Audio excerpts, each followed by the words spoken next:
De la península a los puertos de las Américas, del Mare Nostrum de Homero al colosal Atlántico que recorrió Elcano.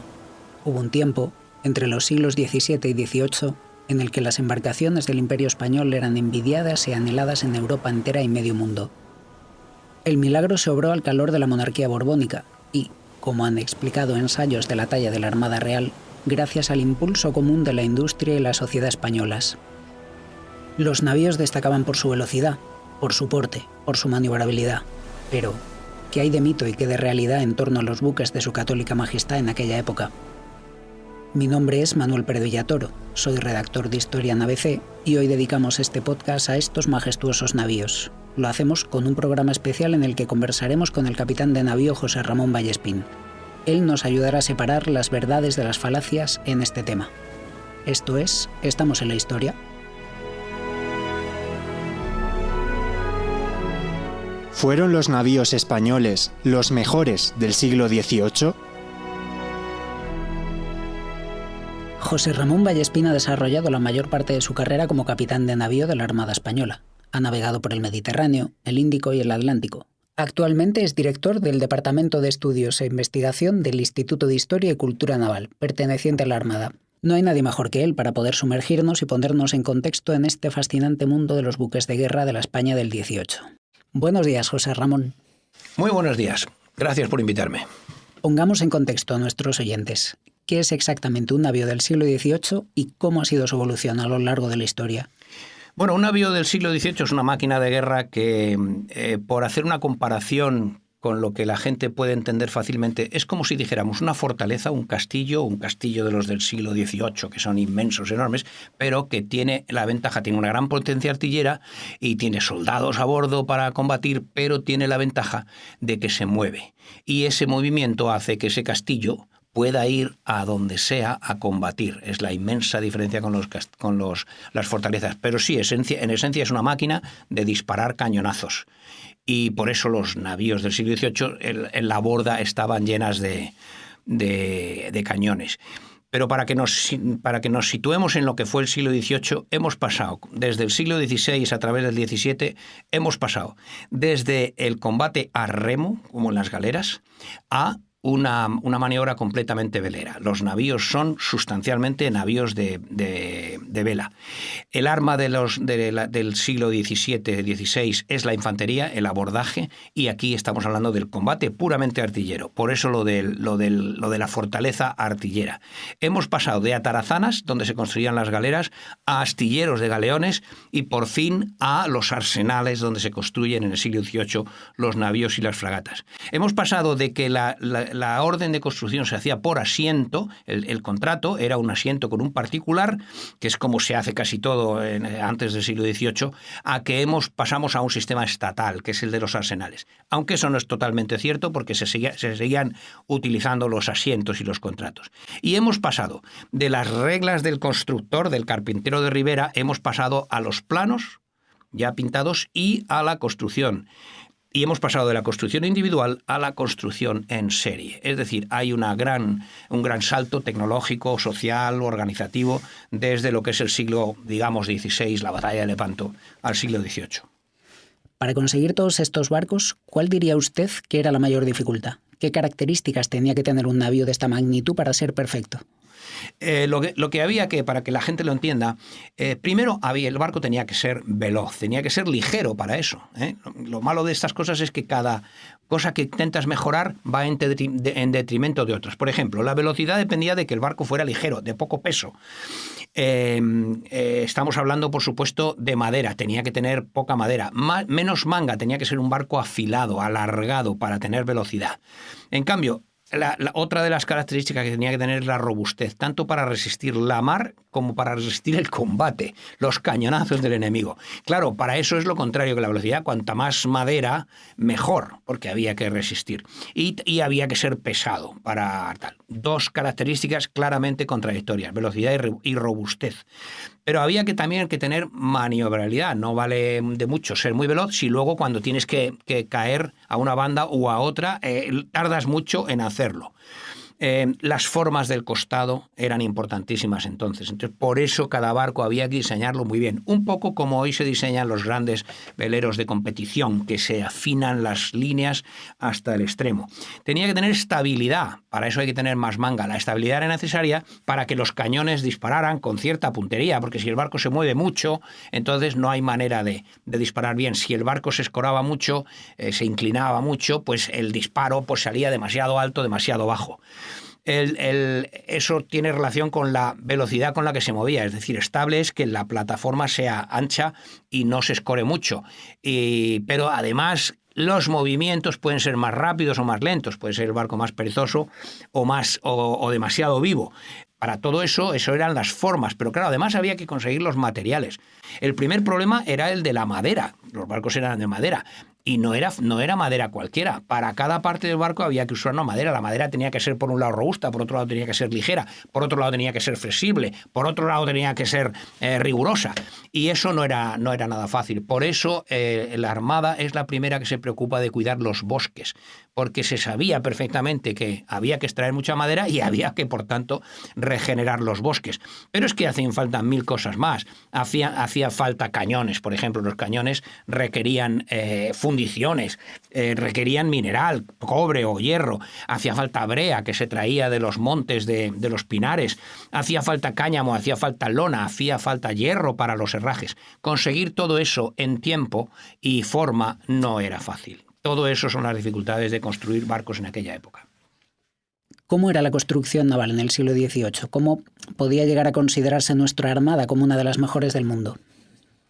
Bueno, no voy a decir que era mejor. Sí que es verdad que la construcción naval española en el siglo XVIII llegó a ser puntera en determinados momentos, en determinados aspectos, pero es verdad que la construcción naval inglesa, la francesa y la española, como he dicho un poco antes, competían por ser la mejor. Era como decir si es mejor un Ferrari que un Renault o lo que sea, ¿no? A ver, depende de para qué. Y un año gana el campeonato una escudería y otro año lo gana otra.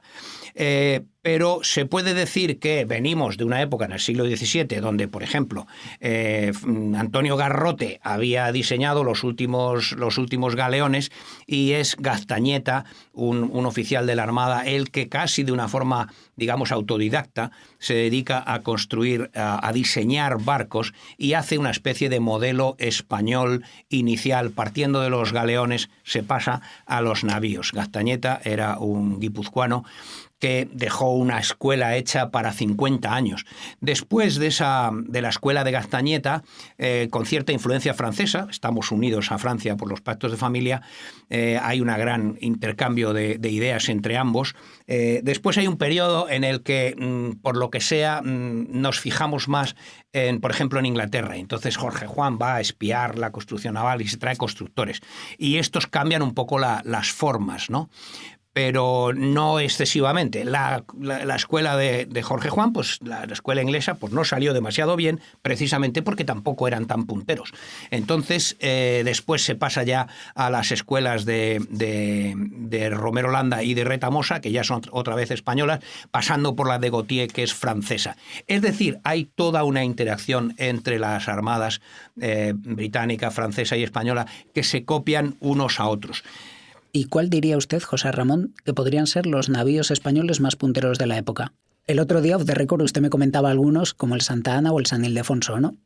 Podemos empezar por la capitana llamada Nuestra Señora de la Concepción y de las Ánimas, que fue un barco que ya lo observó Castañeta, esto es siglo todavía XVII, pero ya es un barco inmenso para entonces, 1.300 toneladas, 500 más que el mayor navío jamás visto hasta entonces. Esto se construyó en el norte, en Guarnizo.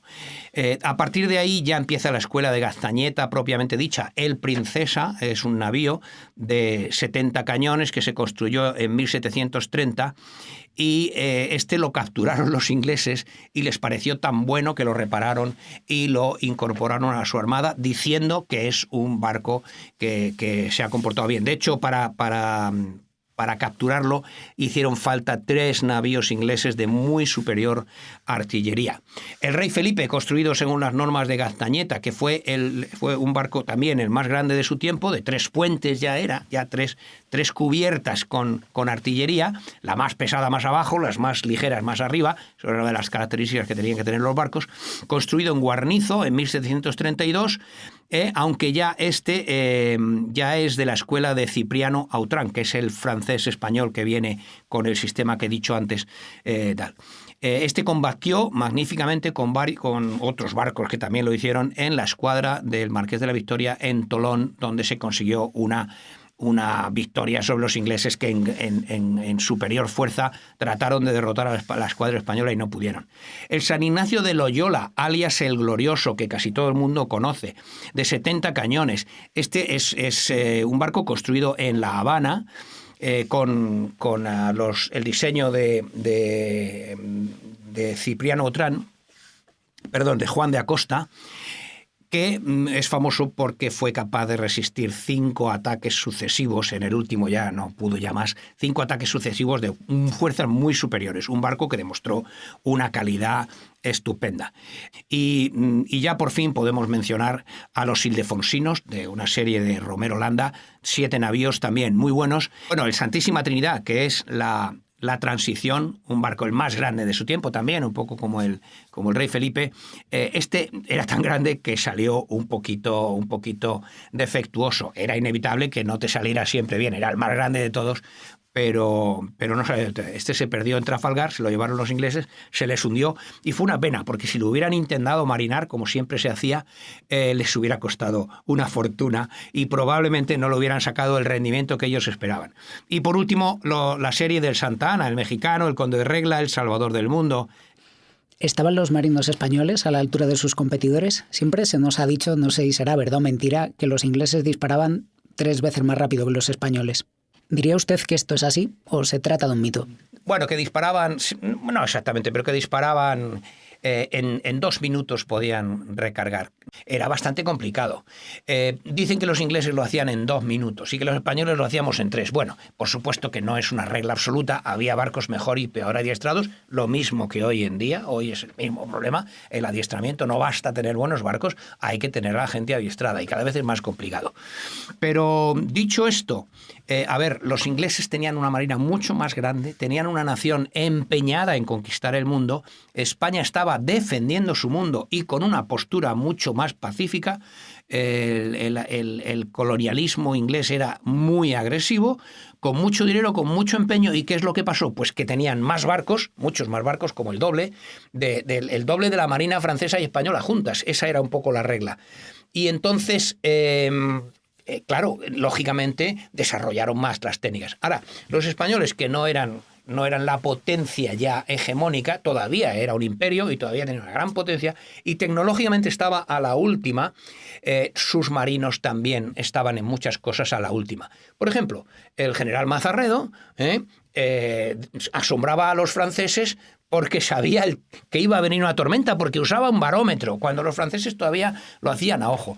Se puede decir que la pléyade de marinos que pueblan la historia de España en el siglo XVIII llegaron a cumbres de excelencia en diversos campos de la actividad y sí, en general se puede decir que estuvieron a la altura, unos más y otros menos. La Armada Española surgió a finales del XVII, principios del XVIII. Con todo este entramado que comenta, esta situación geopolítica tan tensa, ¿qué papel jugó la Armada para la nación española? La Armada jugó un papel muy importante en la política nacional. ¿Por qué? Pues primero, porque la tradición de la Edad Media y del Renacimiento, en la que la nobleza no era lo que es hoy en día, una cosa que heredas un título, etcétera, etcétera, sino que la nobleza era una característica de las personas que se transmitía de padres a hijos porque los padres aseguraban una educación especial a sus vástagos que no tenían los demás y que era una cosa que se transmitía. Eso hacía que, junto con la lealtad que la nobleza le debería a la monarquía, no siempre, unas veces relevaban, otras no, pero eso hacía que, claro, lógicamente, la monarquía se apoyaba en los nobles para constituir sus oficinas, sus ministerios, sus fuerzas armadas. Entonces, lógicamente, la Armada, también el Ejército, tenía una extracción social muy importante todavía en el siglo XVIII, de mucha educación, etcétera, etcétera. Muy importante. Jugaba ya por eso un papel importante. Pero además la Armada, como su esencia es navegar por zonas internacionales, la mar es internacional, entonces estaba en contacto permanente con otras culturas, con otras naciones, se utilizaba para la diplomacia y eso también la ponía en primera línea de la lucha o del desarrollo político y social de la nación. Tantísimos oficiales de la Armada fueron gobernadores, fueron virreyes, etcétera, etcétera, precisamente por todas estas razones. Y eso hizo que la Armada fuera ilustrada, más que, por ejemplo, el Ejército. Estaba más abierta a las nuevas técnicas, estaba más abierta, sobre todo, a las nuevas reglas sociales, y eso hizo que, por naturaleza, jugó un papel importante. Y lo podemos ver en el hecho de la bandera de España. La bandera de España, casi todo el mundo dice que es que al principio era la bandera de la Armada. No es cierto. La bandera de España, la bandera roja igualda, era la bandera de España, porque eso era lo que pasaba en prácticamente todas las naciones. Los barcos usaban banderas nacionales, no banderas de las unidades. Todos los barcos tenían la misma bandera, era la bandera nacional. Por eso cuando nace la roja igualda ya es una bandera nacional y sustituye a una bandera nacional anterior. ¿Y por qué hacemos hincapié en la bandera roja igualda? Pues porque la bandera roja igualda se hizo para representar a la nación y no a la monarquía. Es decir, para mí en ese punto se explica que la Armada tuvo un papel importantísimo en la creación de la nueva España, que era una España en la que el soberano era el pueblo y no el rey. José Ramón Vallespín, muchas gracias por estar con nosotros y esperamos que vuelva otra vez. Muchas gracias otra vez por invitarme, ha sido un placer, es un gusto estar aquí para explicar la historia de España y en particular de su marina que tanta falta hace.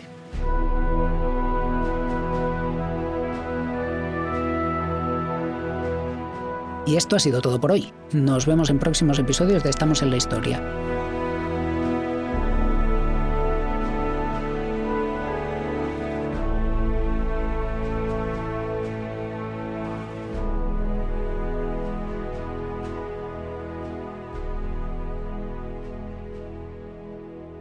Muchas gracias por escuchar. Estamos en la Historia es un programa realizado por Manuel Pérez Villatoro e Israel Viana. Todos sus episodios están disponibles en la web del periódico abc.es y en las plataformas de audio.